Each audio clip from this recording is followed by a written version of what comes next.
As we all know, the universe is multidimensional, and we can never see objects in two-dimensional space. Yet, incredibly, an ordinary woman witnessed this very miracle. One day while working, a two-dimensional plane resembling frosted glass suddenly materialized in front of her. Stunned, she cautiously approached. Something seemed to be moving inside. She picked up a stone and threw it, but it passed straight through to the ground behind. As she moved closer to investigate, a hand suddenly pressed against the plane's surface, followed by several human silhouettes appearing within. Federal agents Annie and Jack arrived quickly, but the scene had already returned to normal. They could only review the recorded footage, which showed figures apparently trying to emerge. Radiation readings at the site were normal. While Annie was reviewing the data, their equipment suddenly detected voices. Soon, other personnel on site heard the audio transmission as well. The people inside claimed they could see the light from their camp, meaning the two-dimensional plane was still present, just invisible to them now. At that moment, the two-dimensional plane reappeared. By adjusting the sound frequency, Annie successfully established communication with those inside. She then received shocking news. The person speaking was Amy, who had disappeared in 2019. When Annie asked if she could see anyone nearby, Amy insisted she was alone.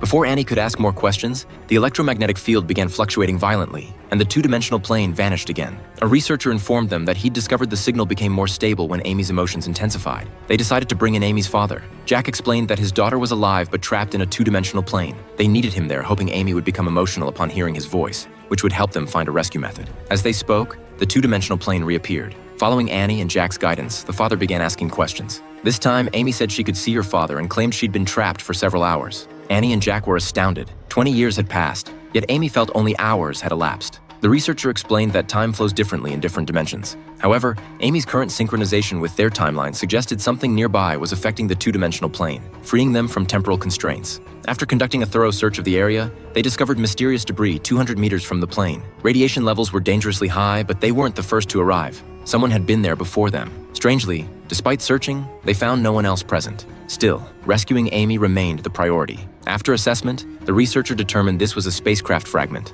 possibly designed for traversing dimensional boundaries and still operational, hence the appearance of the two-dimensional plane. The team then found another ship fragment, but this one was depleted of energy. They quickly brought the fragments near the site and injected electromagnetic energy. Through continuous adjustments, the two-dimensional plane reappeared. As they moved the fragment, the two-dimensional plane transformed into three-dimensional space. They could now clearly see Amy inside. Annie urged Amy to step out, but strangely, she still couldn't exit. Worse yet, the three-dimensional space couldn't maintain stability and was rapidly collapsing. Annie realized that if the fragment could breach dimensional boundaries, perhaps placing the other fragment inside could open Amy's space. Indeed, as soon as they inserted the fragment, the small space began to fracture. Amy successfully pushed her hand through, and Annie grabbed it, pulling her out. They had succeeded. Not only Amy, but everyone who had ever entered the two-dimensional plane throughout history suddenly appeared. But Annie and Jack barely had 2 days to rest before another supernatural phenomenon occurred.